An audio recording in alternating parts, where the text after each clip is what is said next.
This is preparation for you to take care of your sister's unborn child, my mother said unapologetically, as if it were her rightful claim.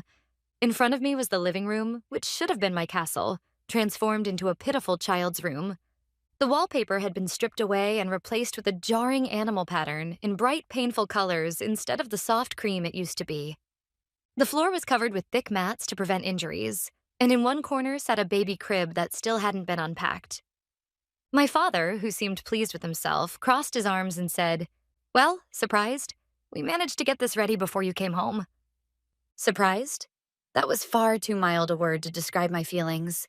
A boiling mix of anger and despair at being betrayed churned in my stomach. My name is Sarah. I had just returned to my home country a few hours ago after a year of volunteer work abroad. I purchased this little house with funds I had saved up during my student days. It was my first and biggest purchase in life and a symbol of my independence. I was excited for the new life that was about to begin. I would use the experiences I gained over the years to build a new career. This house was supposed to be the foundation for it, but my real parents and sister had trampled on my castle, painting it without my permission. My sister Kelly had always been that way. She couldn't be satisfied unless she got everything she wanted without caring about how it affected others. And my parents had always pampered and condoned Kelly's behavior. If she went off track, it was never her fault. They always blamed it on someone else or her circumstances, cleaning up after her. While I was abroad, I had heard that Kelly was pregnant. The man had disappeared early on, and in the end, my parents were taking care of everything. However, I never imagined that the consequences would reach me so far across the ocean. When I returned to my house after a year, I was welcomed by my parents who looked proud and my sister Kelly lounging on the sofa, rubbing her swollen belly. Then I was hit with the words I shared earlier. "Can you explain what this is all about?" The voice I squeezed out from my throat sounded surprisingly cold, even to myself. My mother frowned as if she was displeased with my attitude. "It means exactly what it says. Kelly is going to be a mother soon. You're single and looking for a job, right? You should have plenty of time. Since we're family, it's only natural to help each other out. Helping each other and illegally renovating my house are two different things. Trying to take over my life is completely different." My mother's face showed sheer exasperation at my rebuttal, and she let out a sigh. "You really lack charm, don't you? Especially when Kelly is going through such a tough time. Can't you at least make some effort for your family?" I am about to start a job utilizing my overseas experience. I've been steadily preparing for this locally. My plan, my life, my future. All of these have been dismissed as worthless by these people with just a phrase, "You're single and have time." This house is mine. They disregard my ownership, illegally enter using a spare key, and renovate the house without my permission. They don't understand how abnormal that is. No, they don't even try to understand. Kelly then laughed and cheerfully said, "When I heard that you were coming back, I thought it was perfect. I can save money by not hiring a babysitter, so it's killing two birds with one stone, right?" Those words, spoken by a seemingly innocent and pure exploiter, snapped something inside me. I turned on my heel and headed toward the entrance. "Where are you going?" My mother's hysterical voice pierced my back, but I ignored it. I opened the door and glanced back just once. I saw Kelly looking dumbfounded on the couch and my parents glaring at me with their brows furrowed. "What you are doing is a crime." Having said just that, I closed the door. Fortunately, my suitcase was still at the entrance. I dragged it out and dashed into the night streets. The cold air slightly cooled the raging anger inside me. I immediately hailed a taxi and headed over to the house of my partner, Ben, who had been my emotional support over the past year. As soon as I opened his door, I collapsed in tears right there. He said nothing, simply rubbing my back in silence. I wonder if he did that for over an hour until my tears dried up. Finally, having regained a little composure, I told him everything that had happened. Ben works at a law firm. He is an intelligent person who always makes calm judgments. After quietly listening to my story, he held my hand and said in a clear tone, "Sarah, you haven't done anything wrong. What they are doing is an unforgivable invasion of rights under the pretext of family. I fully support your decision to take legal action." That night, Ben arranged for me to stay in the guest room, but I couldn't sleep at all. Staring at the darkness of the ceiling, various memories flooded over me. Why did I make the big decision to buy a house at such a young age? It was because I needed to distance myself physically from my family home. Kelly had always wanted everything that was mine. As a child, it was toys and clothes. During my school days, she even tried to get her hands on my friends. Each time, my parents would invariably lecture me. "You're the older sister, so you should be patient. Kelly is still a child." Kelly's selfishness was a monster nurtured by my parents' overprotectiveness. Even when I said I was going to do overseas volunteer work, my parents vehemently opposed it. It's dangerous for a girl to go overseas alone. While they pretended to care about my well-being with their words, their true feelings oozed out from every corner of their speech. "And what will happen to Kelly if you're gone? If something happens, you won't be able to be there for her." Looking back, it was clear that it wasn't a concern at all.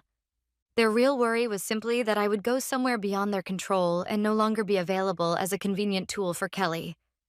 For them, I was always meant to be a supporting character for Kelly and a safety net for when things went wrong. My life, my dreams, were always secondary. This is why I needed to build my own castle to escape from their grip. Then, a week before my departure, that dreadful battle over the spare key unfolded. My parents arrived unannounced while I was unpacking at my new home. "What's going to happen to the house while you're away?" My mother said that as she surveyed the room as if it were her own home. A house deteriorates quickly if no one lives in it and the air isn't changed. Mold can grow on the walls from humidity, and the pipes can rust. My father chimed in. "And it's for emergencies. What if mail piles up? What if something happens? We'll check in on it from time to time, so just give us one key." I felt a strong sense of caution inside. "In case something happens" was a magic phrase that had always been used to suit my sister's convenience. If I handed them the key, my privacy would be violated for sure. They might rummage through my room while I was away, or in the worst-case scenario, even bring in my sister's belongings. "That's not a concern," I firmly declined. "I'll set up mail forwarding and have my friend Patty and a professional management company take care of the house, so it's all fine." That answer seemed to touch a nerve with them. "Well, it seems we aren't that trustworthy." My mother sighed dramatically, pressing a handkerchief to her eyes as if she were a tragic heroine. "Although we're your real parents, friends and others are more important to you, even though we're worrying so much about you." My father, hardly hiding his irritation, said, "Why can't you accept your parents' goodwill openly?" It was the usual pattern. When I responded with reason, they twisted it into an emotional argument, trying to instill guilt in me. During the busy time before my departure, I didn't want to continue pointless arguments with them, which would wear down my mind any further. I took a deep, deep breath and pulled a spare key from the drawer. "Fine, I'll leave this with you. But promise me, only in truly, truly emergency situations, and absolutely do not enter the house without my permission." I now know that this insistence was completely meaningless. At that time, in my desperate desire to escape their control, I traded a momentary peace for a single key. That moment of compromise led to this worst-case scenario. A year of volunteer work changed me. Even in poor conditions, people respected and supported each other, and above all, they lived standing on their own feet. There, I learned the true meanings of independence and dignity. The right to live as a human being, not as someone's possession. I felt the importance of that in my bones. That's why I couldn't forgive them. They trampled over my home, the symbol of my dignity, with their shoes. They tried to lock me back in the cage of "for Kelly." As dawn broke, my heart was set. The phrase, "because we're family," was not a license to act without consequence. Rather, because we are family, there is a line that must not be crossed. I must fight to protect my life. Dawn came. Even though I shouldn't have been able to sleep, my mind was surprisingly clear. When I went to the living room, Ben was already brewing coffee and waiting for me. "You probably didn't sleep well. It's understandable," he said while placing a note on the table. It simply outlined the actions I needed to take. First, prepare your home's registration documents and, if possible, photos of the room before any renovations. Then report it to the police, informing them that someone has entered your home and made changes without your permission as the owner. When the police arrive, prove your ownership and request a site inspection. There's no need to get emotional. Just convey the facts calmly. The note also listed legal keywords like trespassing and property damage. They will use the word family as a shield. However, under the law, everyone is equal. The fact that you are the owner will be your strongest weapon. Don't forget that. Ben's calm words invigorated my heart. I was not alone. Just thinking that made me feel empowered. I prepared myself and pressed the call button on my smartphone.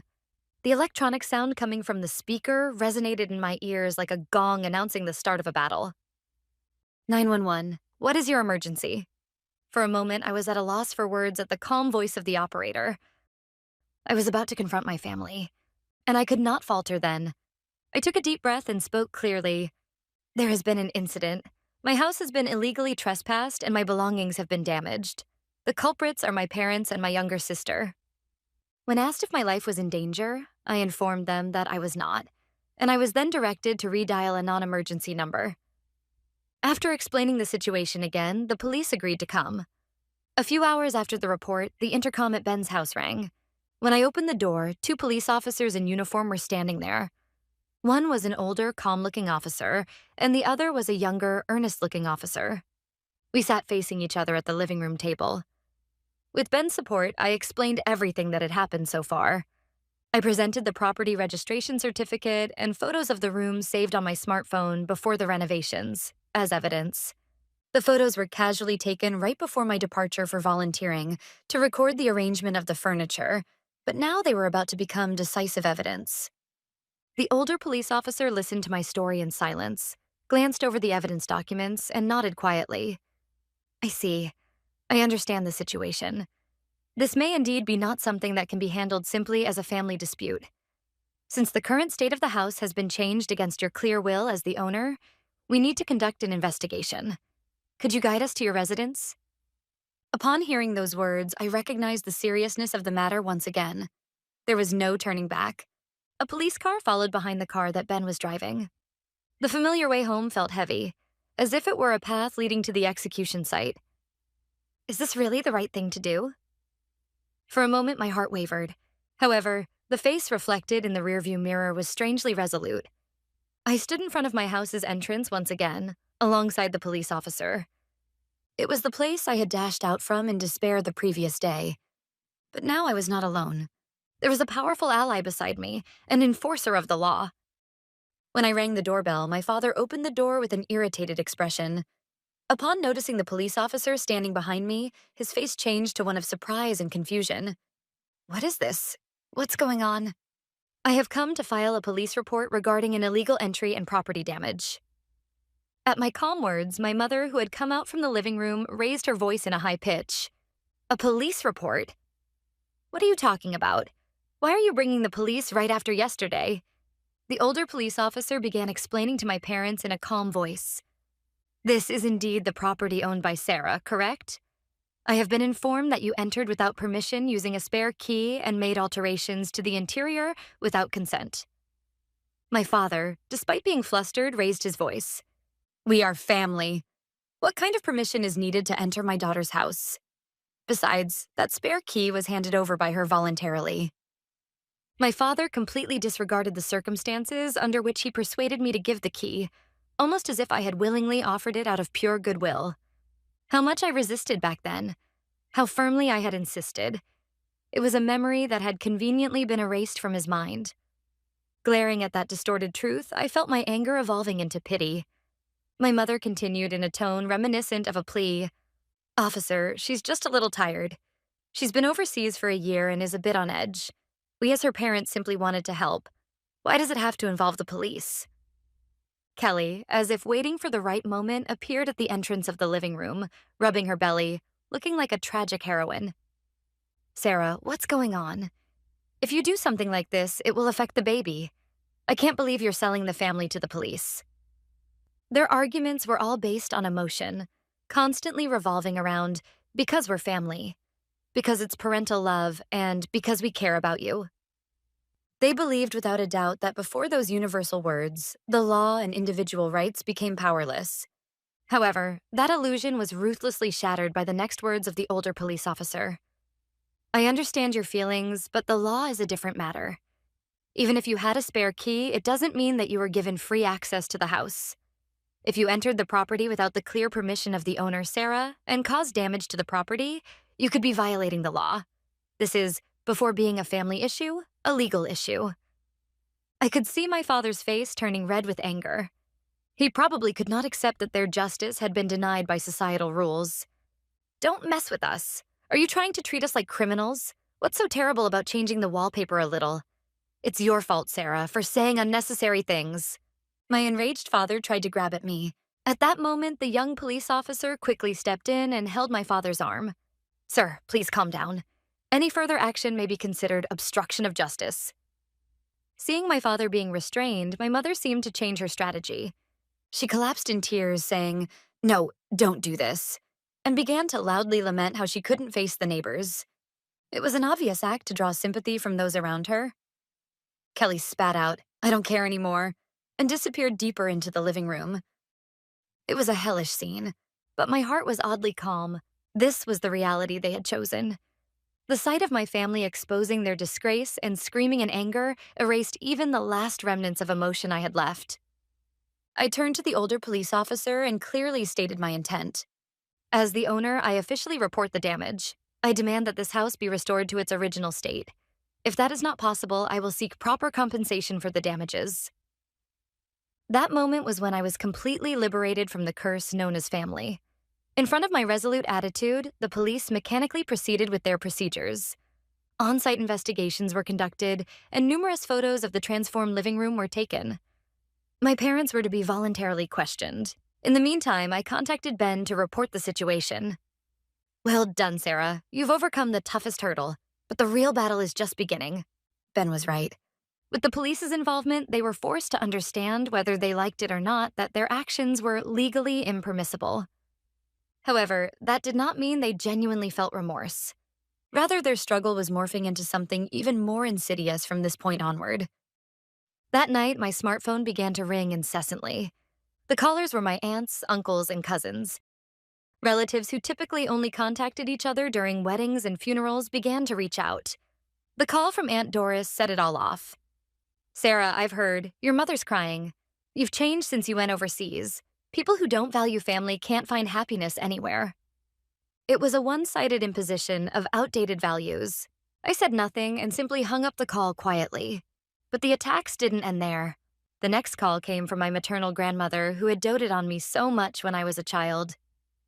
"Sarah," her voice was hoarse and frail, "I heard from your mother. There was no need to call the police. Your parents were just worried about your sister. Please don't make this a bigger issue than it needs to be. I'm asking you from the bottom of my heart." It was the worst kind of peer pressure disguised as goodwill. Guilt was being drilled into me, playing on my conscience about not wanting to upset my grandmother. I bit my lip. "Grandma, I'm sorry, but this is something I have to decide for myself." I had no choice but to hang up after saying that. I felt as if a cold droplet was falling in my heart. It was evident that my mother was making calls to all our relatives, spinning a web of lies as if they were the victims. She claimed that I had returned from overseas infected with strange ideas, bullied poor Kelly, and ultimately turned my benevolent parents into the police. That was probably the storyline. They aimed to isolate me by portraying me as an ungrateful madwoman and surrounding me with pressure from all sides to force me to withdraw my demands. The next call was from my father. However, his tone was eerily calm, unlike the angry shouts from yesterday. "Sarah, I understand your feelings. We may have gone a bit too far. I apologize." I was momentarily taken aback by the sudden apology, but upon hearing his next words, I realized it was merely his new negotiation tactic. "But you need to face reality a little. How much do you think it costs to restore the wallpaper? We can't just procure that kind of money immediately. Instead, why don't we talk about something more constructive? For example, we could let Kelly and the others use the room as it is. In return, we would pay you a certain amount each month as rent. How about that? It's not a bad deal, right?" I was genuinely astounded. Rent? What meaning is there in a promise made merely with words? Until now, though they often begged for money, I had never been repaid as promised. They would find some excuse to delay the payments, and in a few months it was obvious they would angrily retort, "We're family, so don't complain about the rent." Yet even if they did pay the rent as promised, the essence of the issue was not there. He still did not understand that their actions constituted a crime. This was not just about rent or contracts, it was a matter of the soul, of having trust and dignity trampled upon. Rent? Are you kidding me? I said coldly. This isn't even the kind of issue we're discussing. Besides, I can hardly believe that you would pay as promised. But that doesn't matter anymore. You committed a crime. As long as you lack that awareness, you can't even come to the negotiation table. Restoring the house to its original state is the minimum responsibility you must fulfill. My father's tone of voice was gradually tinged with irritation. Why are you repaying our kindness with this kind betrayal? It's too much, isn't it? Who do you think put you through university? Who took care of this house while you were off volunteering? You should be grateful instead of calling the police. Gratitude? Don't confuse control with management. This is the house I bought with my own money. It doesn't belong to you. It's a parent's duty to raise their children, and if you boast about that as a favor, you are unfit as parents. I have nothing more to say. From now on, please communicate through my lawyer. A lawyer? Are you really going that far against your family? Yes, I will. I realized that you see me not as family, but merely as a tool for your own convenience. I ended the call before my father could shout anything back. My hand was sweating as I gripped the smartphone. My heart was beating fiercely. Yet strangely, I did not feel fear. Instead, I sensed a quiet determination rising from the depths of my abdomen. I couldn't back down there. It was a battle for me to reclaim control over my own life. Negotiations continued for several days. My parents tried various tactics to persuade me. They demanded a reduction, proposed installment payments, or even spread lies about Kelly supposedly collapsing from emotional shock, trying to instill guilt in me. I followed Ben's advice and refused any direct communication. I notified them that all demands should go through the lawyer I had engaged. This became the decisive blow. With the arrival of an agent called the Law, which rendered their emotional arguments useless, my parents finally seemed to give in. A few days later, I received word from my lawyer. Your parents have agreed to pay the restoration costs in full. Ironically, most of that amount had originally been their savings for retirement, which was supposed to fund Kelly's childbirth expenses and subsequent living support. Because of their foolish actions, they ended up carving away at the future of their most beloved daughter with their own hands. After the payment of expenses was confirmed, I arranged for the contractor and began the renovation of the house. The wallpaper returned to the calm cream color that I had chosen, the floor mat was peeled up, and the brand new crib was taken away by the contractor without ever being used. As I smelled the paint lingering in the living room, I realized that the long battle I had fought was finally over. My castle had finally regained its original rightful form. On the day the house was completely cleaned up, I stood alone in the middle of the empty living room. The setting sun streamed through the window, warmly illuminating the room. Here, I would begin my new life. A life that would not be disturbed by anyone nor exploited by anyone, just my own. I took out my smartphone and deleted all the contacts of my parents, Kelly, and the relatives who had accused me. There was no longer any need for my heart to be disturbed by their voices. I had cut ties with my past. Just then, the doorbell rang. When I opened the door, there stood Ben with the bouquet in his arms. Congratulations, Sarah. I came to celebrate your new beginning. Seeing his gentle smile, a tear fell from my eye. It was not a tear of sadness or anger. It was a tear of hope. A tear that came after overcoming everything and taking a new step forward. A year has passed since then. The house that was once my castle has now become a true home, filled with warm light and a gentle atmosphere. The traces of that dreaded animal-patterned wallpaper are nowhere to be found, and on the cream-colored walls there are photos of smiling children I took while volunteering. Ben visits on weekends, and we enjoy a modest dinner together. I never imagined that such mundane daily life could be so precious. I am now starting a new career in an international NPO. It is a fulfilling job where I can make the most of my experience abroad.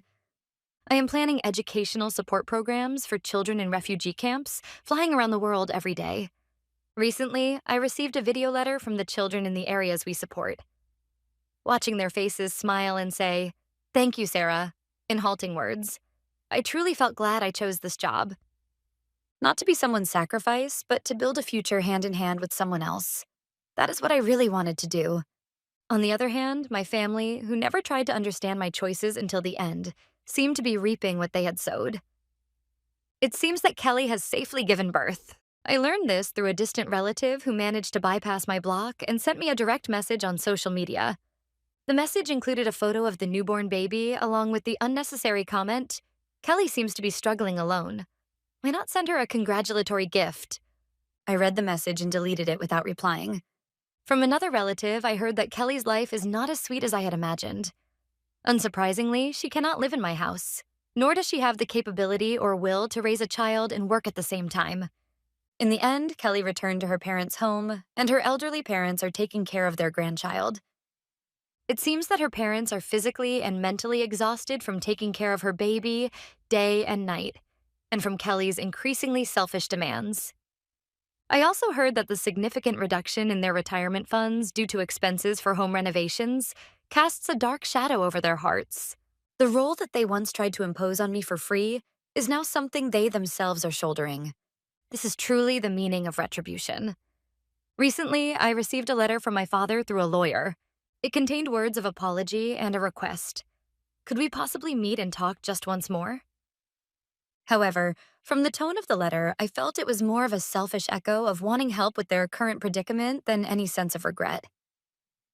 I did not reply to him. I clearly understood that unless they genuinely confront their mistakes and learn to respect the lives of others, no healthy relationship could be built there. This is not a matter of whether to forgive them or not. It is a necessary choice to protect my own heart and life.